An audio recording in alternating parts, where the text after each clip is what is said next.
মডাৰ্ণাৰ cancer ভেকচিনে দেখুৱাইছে আশাৰ কিৰণ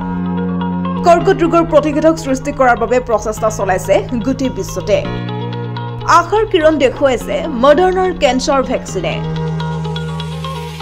American pharmaceutical company মডাৰ্ণাই কৰোনাৰ সংক্ৰামক প্ৰজাতিৰ বিভাজন বন্ধ কৰিবলৈ মানৱ শৰীৰৰ আৰএনএ ব্যৱহাৰ কৰিছিল একেদৰে মডাৰ্ণাৰ বৈজ্ঞানিকসকলে একে প্ৰযুক্তিৰে এটা কৰ্কট ৰোগৰ ভেকচিন উদ্ভাৱন কৰি সকলোকে আচৰিত কৰি তুলিছিল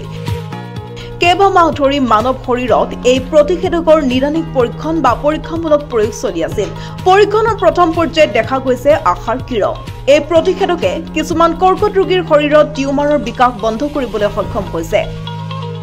অৱশ্যে কৰ্কট ৰোগৰ প্ৰতিষেধক কিছু বেলেগ শৰীৰত টিউমাৰ কোষৰ উপস্থিতি ধৰা পৰিলেহে কৰ্কট ৰোগ প্ৰতিৰোধী ভেকচিন প্ৰয়োগ কৰা হ'ব ইয়াৰ কাম হ'ব টিউমাৰ কোষবোৰৰ বিকাশ আৰু বিভাজন বন্ধ কৰা যাতে কৰ্কট ৰোগ শৰীৰলৈ বিয়পিব নোৱাৰে কৰ্কট ৰোগৰ প্ৰতিষেধক সৃষ্টি কৰাৰ প্ৰচেষ্টা সমগ্ৰ বিশ্বতে চলি আছে বিজ্ঞানীসকলে বিভিন্ন পদ্ধতি আৰু প্ৰযুক্তিৰে কৰ্কট ৰোগৰ ভেকচিন আৰু ঔষধ সৃষ্টি কৰিবলৈ চেষ্টা কৰি আছে তাৰে এটা হৈছে mRNA প্ৰযুক্তি যাক মডাৰ্ণাই কৰ্কট ৰোগৰ প্ৰতিষেধক সৃষ্টি কৰিবলৈ ব্যৱহাৰ কৰিছে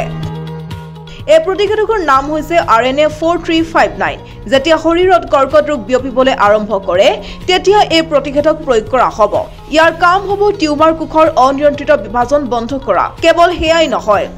mRNA প্ৰযুক্তিৰে তৈয়াৰ কৰা প্ৰতিষেধকে স্বাস্থ্যৱান কোষ আৰু টিউমাৰ কোষৰ মাজত পাৰ্থক্য কৰিবলৈ সক্ষম হ'ব এই পদ্ধতিটো বিষহীন আৰু পাৰ্শ্বক্ৰিয়া মুক্ত বুলি দাবী কৰা হৈছে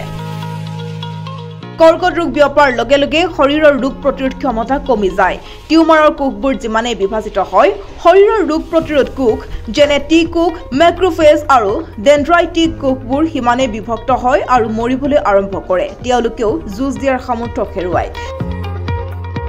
গতিকে বিজ্ঞানীসকলৰ লক্ষ্য আছিল এটা প্ৰতিষেধক সৃষ্টি কৰা যি শৰীৰৰ নিজা ৰোগ প্ৰতিৰোধ প্ৰণালীক সতৰ্ক আৰু সক্ৰিয় কৰিব পাৰে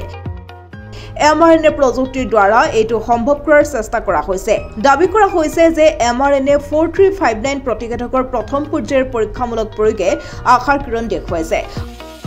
প্ৰতিষেধকে 8জন কৰ্কট ৰোগীৰ শৰীৰত টিউমাৰৰ কোষবোৰ আঁতৰ কৰিছিল নিউজ ডেস্ক প্ৰতিবিম্ব লাইভ